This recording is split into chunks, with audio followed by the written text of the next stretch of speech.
Hello, today I am coming to you from the cabin, cozy cabin, and I wanted to share these cozy vibes with you and actually read a book with you. And this book is a little bit controversial, the continuum concept. And so I'm hoping that the balance of the fire and the cozy winter wonderland and just the general vibe of wanting to relax will balance out any controversy that may erupt. When I read this book, I just had a lot of bad feelings arise, and at first I thought it was the book, but I think it was more to do with the fact that sometimes the way that I live my life, others live their lives, you don't always take responsibility for things, I want to say, and why would we? You know, it's the world that's made us like that. But I think, you know, when we take responsibility, as crap as that may seem at first, we can change, we can do something about it so that that crap feeling doesn't arise. Because one of the things that I've noticed is that if the truth is being spoken, I'm not saying that this is, but if the truth is being spoken, it doesn't matter how much backlash it gets. It doesn't need to defend itself. It just doesn't need to defend itself. That's all I can really say. And I guess, you know, when people get triggered by something, it means that there's an undercurrent to it. Because if you just want, if something doesn't bother you, it might bother you, but if you can just easily kind of let it roll off your back, not because you're like condemning the thought or the idea, but because you're like, well, it's just not my life, not my experience right now, but I can easily entertain the idea if I wanted to. When there's not as much of a charge there, then okay, it might not be your truth. But when there's a charge there, I notice that there's something going on that leads to kind of like a gold mine inside if you follow it. And yeah, when I read this, I felt like a bad mum. Because essentially what she's doing, she's lived with a tribe. Jean Ledloff, she's lived with a tribe. And they just have a very different lifestyle to what we live close by to cities in the West, essentially. And yeah, it can feel, in that way, it can feel a bit elitist in that we're putting native life as this, in this book anyway, as this perfect thing. And we have it wrong, which I don't disagree with. But anything that's placed above can feel a bit strange. But in this case, it's trying to, well, it's talking about the continuum concept, and that is the continuation of life. You know, the passing down of the genes, so to speak. But one thing I will say, as a spiritual person myself, I do believe that the soul lives on. So even if you don't pass on your genetics physically, I having a child, you still can continue the life that you are and pass that on to others. So that's why I think some of this can be looked at from a larger perspective. It doesn't have to be, well, if you don't do this and you don't do that, Now we're getting into dogma. So I've made it seem like we really want to read this book now. But trust me, I think it has made me a better mum. It's made, I'm still balanced, but sometimes you need to land on something. And when you don't, and you're constantly fighting for both sides, it's fine too. I mean, you can do that. It does require a certain kind of certainty in oneself to do that. So this is just for entertainment purposes at this point. But I wanted to read a couple of sections to you. One links in a little bit with, I was speaking, with what I mentioned in the last video. I was in my last video.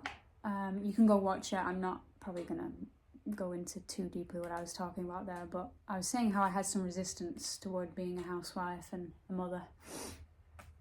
And on the other side of that resistance, eventually was peace, was stability, and still is to an extent. We all feel like things aren't right sometimes in our life, don't we? But essentially, there is, again, a balance that could be struck. And for some of us, the balance has been off for us for a long time, since childhood. And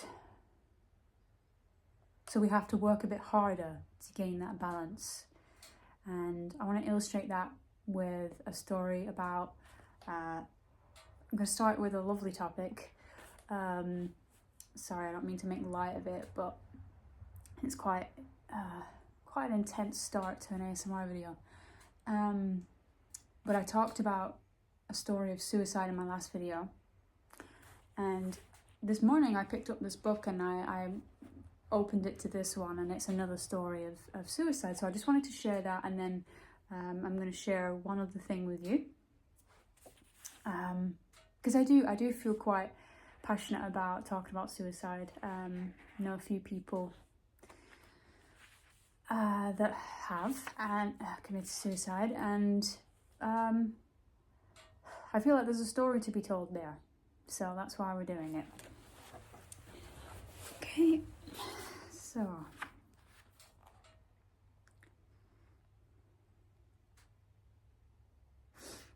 so she tells a story. She tells many different stories in this book. Mostly, as I say, to do with watching children being brought up in some part of America, I believe. So she says here, she's talking about in Arms Deprivation a lot in this book.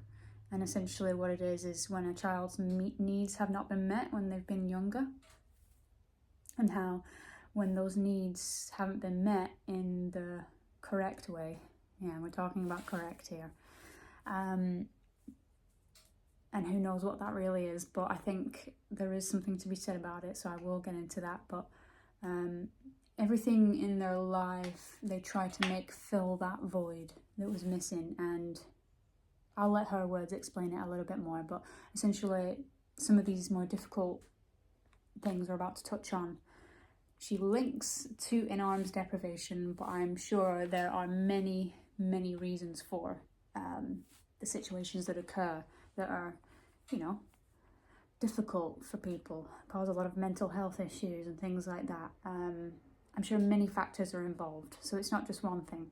But when I was with my son, reading about this In Arms Deprivation definitely made me pick him up more and try to have him on me more often, despite the heaviness on my back.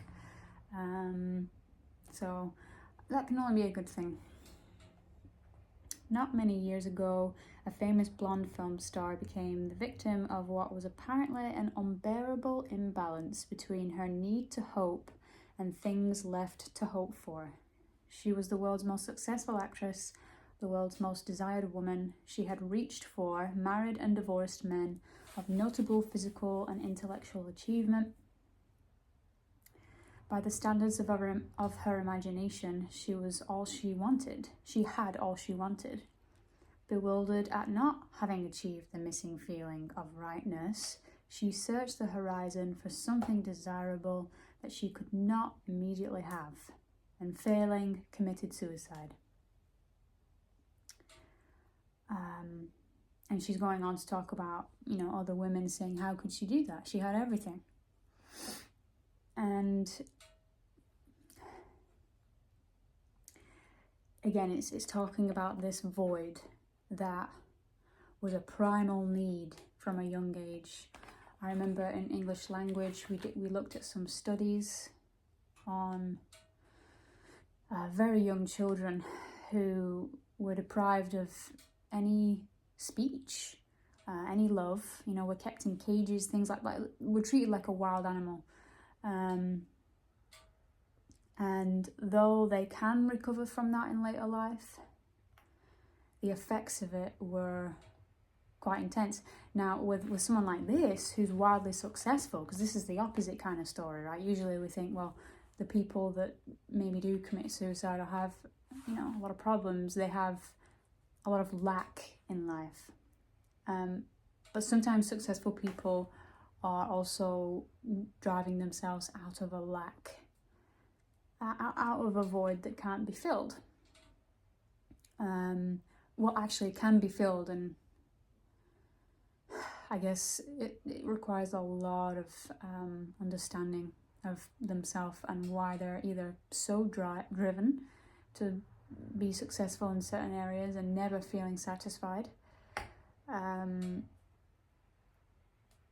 be honest, I think it's emotional wellness, and when you can't get those desires met, I think your life revolves around meeting desires that can't be met, and it's quite a devastating experience.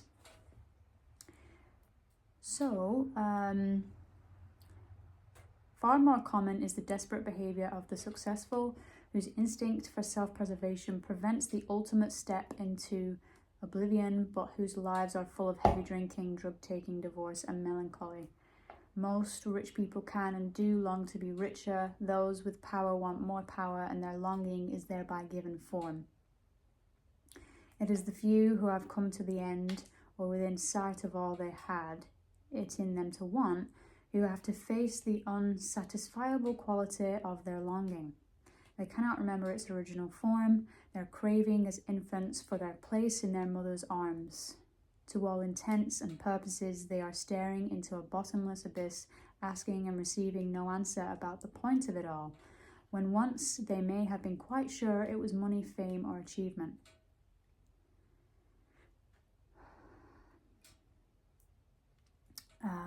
So I'm going to move on here. I'm sure there's some things that could be said, but just going to kind of let that sit with you, and if there is anything that you want to share, thoughts that arise with that. Again, I'm not trying to state that this is fact. This is just kind of a controversial book that we're reading in the middle of coziness. I'm not trying to say that in Arms Deprivation from a young age is the reason for all things. But that's what this book says for a lot of it, although she does go on to explain other reasons why. And I'll speak to you on some of those now. So,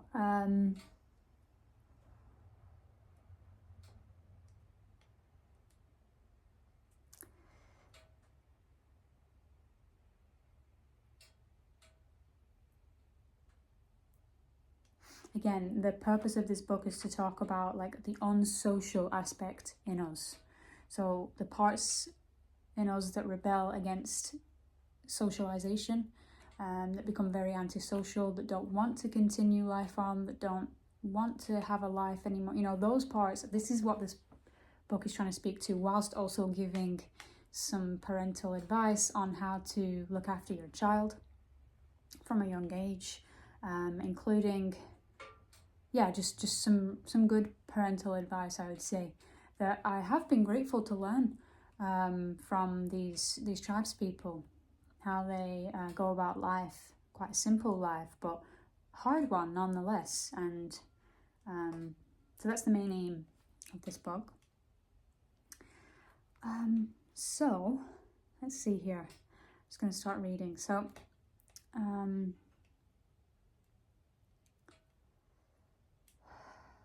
she's always trying to find the root causes for things and linking it back to the young age. And essentially here she's talking about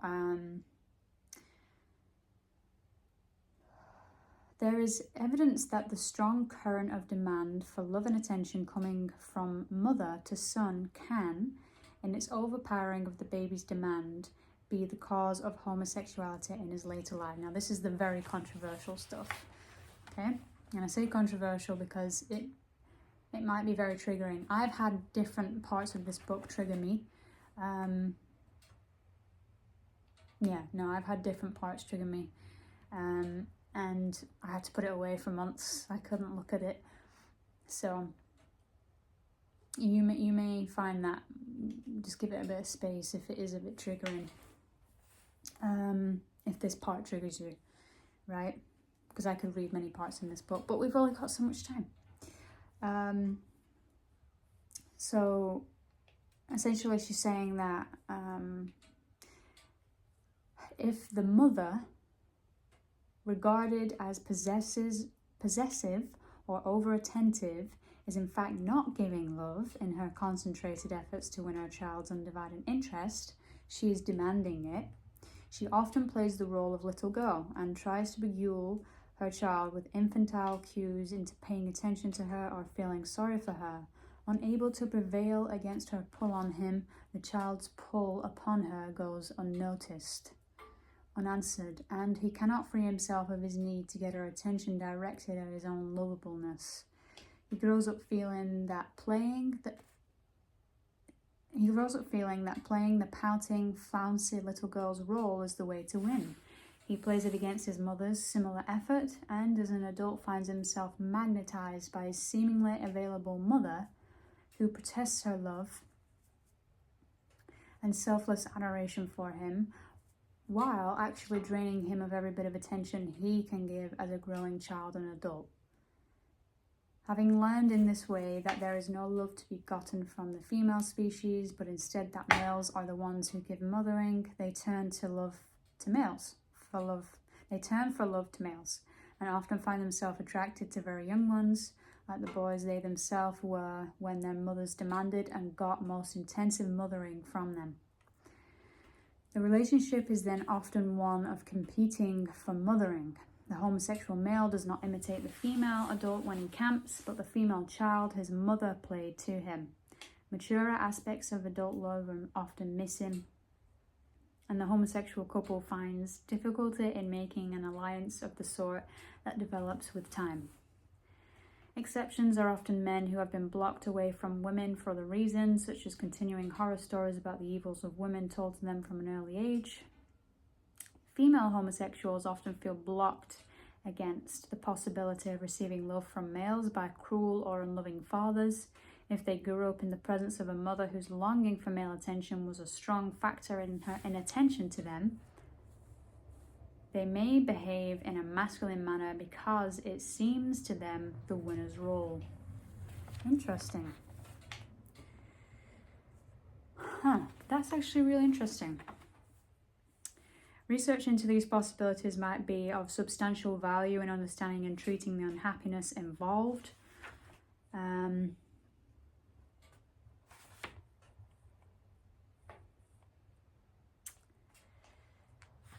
So it comes down to the quality of personal attention. And again, I think there's obviously many factors involved in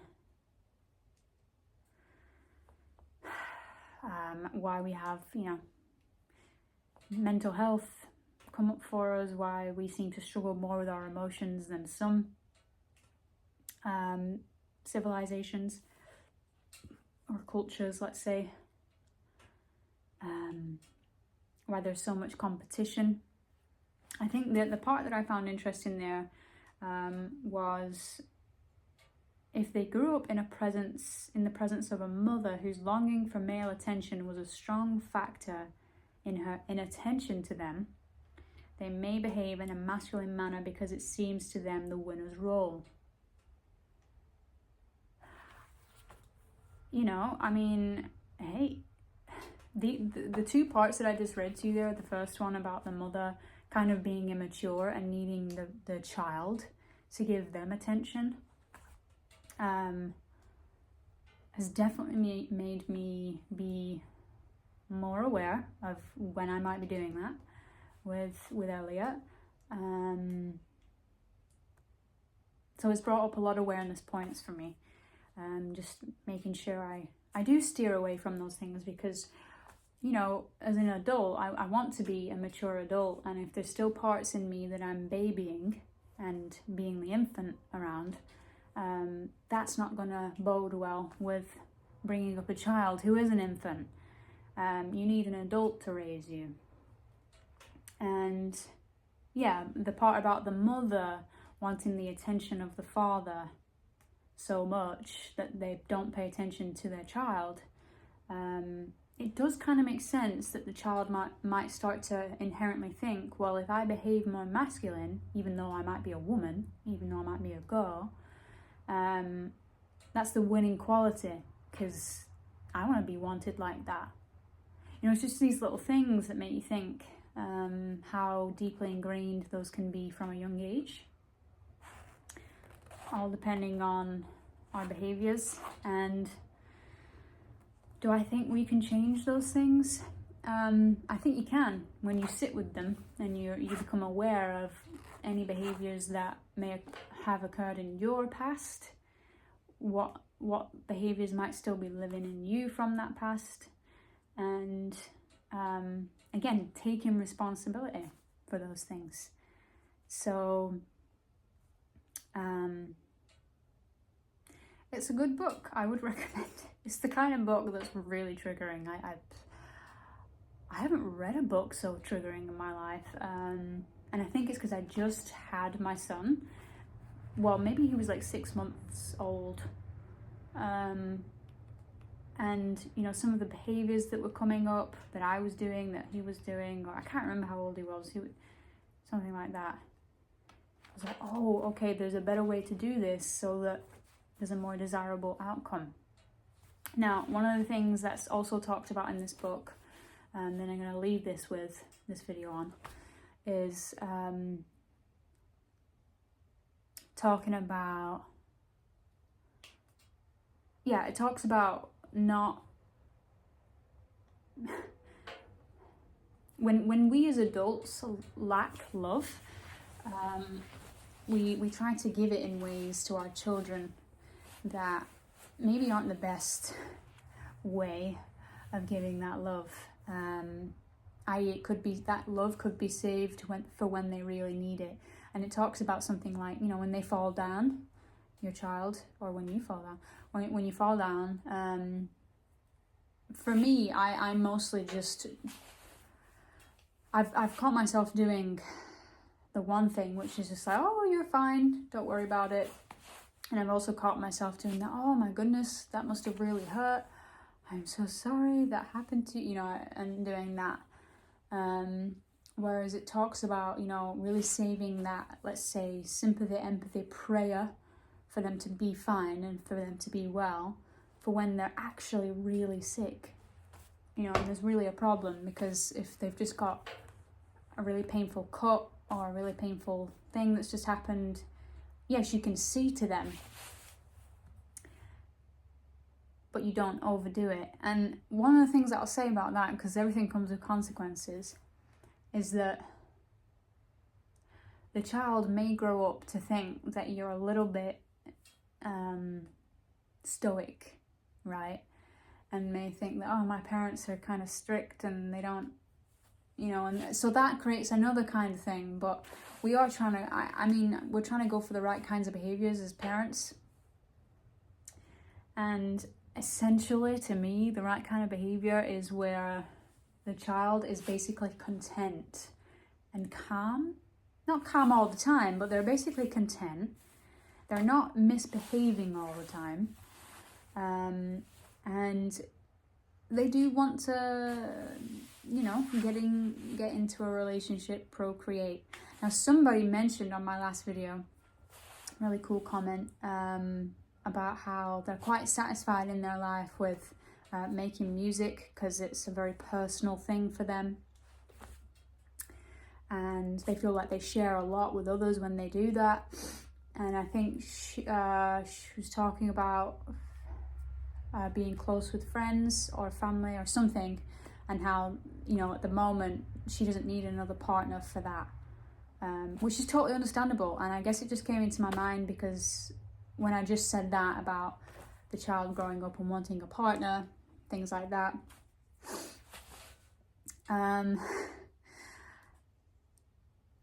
some of it is timing and feeling like almost like I was saying in my last video, landing in your lane, i.e. you actually land and accept where you are. And one of the things that happened for me is that I was quite content making my videos and doing my live streams and making art before I met my husband. And I actually said to him when we first met, I'm not ready to get in a relationship with you. But I still ended up getting in a relationship. So that's not to try and turn the thing there, but turn the table. Essentially what I'm saying is that I kind of trusted the timing, in that, okay, I could wait, and there are plenty of fish in the sea, and I am pretty content with my own thing that I'm doing right now, and I don't feel like I need to get into a relationship. But I did feel called to it in another way, despite the protest. So I don't know, I think it's just, you know, at our basic instinct core, there's self-preservation, right? And then there's also, I talked about it in another video, the 3 instincts, it was called. But there's also this need to procreate and to create. And that's not always children. Sometimes for some people it's, you know, it's not that. But I will say that you can make art, you can do those things even when you do have children. It's a lot harder. It's a lot harder. You don't have time. And if you do, it's a small fraction. And it takes a lot of getting used to. But yeah, I would recommend this book. And I've got plenty of other books that I could talk to you about.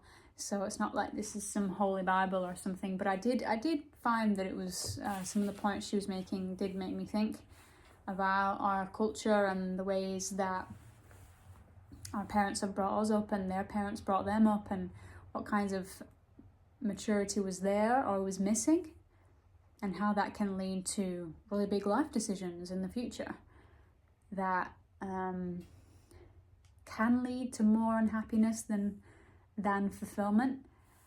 But I think everyone at some point in their life, as I say, feels like, you know, some things aren't right with their life. So we're all in the same boat in that case. But, you know, if we can reduce the suffering and the mental health problems with like some teachings from, let's say, communities or tribes or cultures that seem to be pretty happy. It's not that they're not as intelligent, and it's not that they're lucky or privileged. You could call it those things. But I think they have something to teach us. And I think if we can be open to that, to an extent, taking what resonates and leaving the rest, we can settle into a better life for ourselves. So that's my piece for today, and I hope that you find your peace. And let me know how this lands for you down in the comments down below. I'll see you